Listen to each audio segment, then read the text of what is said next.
Nad ranom vytrvalo zvoní na byte zvonček. Manželka otvorí a na chodbe stojí jej úplne nadratý manžel, opretý čelom o zvonček, usmeje sa na manželku.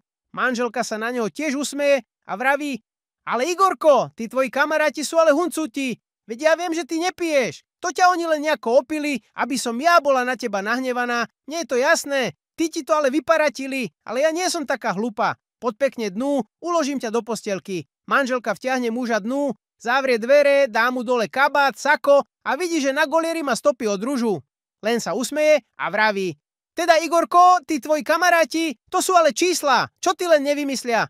Natreli ti golier ružom, aby som ja akože aj žiarlila, že ty máš v robote nejakú ženskú. Ale veď ty vieš, že ja nie som taká. No poď, povyzliekam ťa.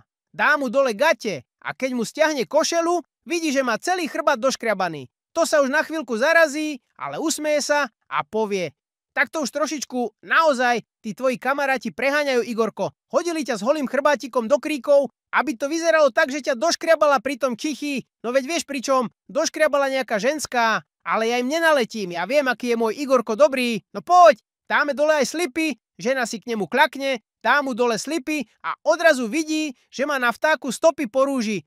To už naozaj stratí reč a len sa na to pozerá. Keď už to trvá istú chvíľu, manžel opitým hlasom prehovorí: no, kombinuj, Marta, rýchlo kombinuj, inak som v riti.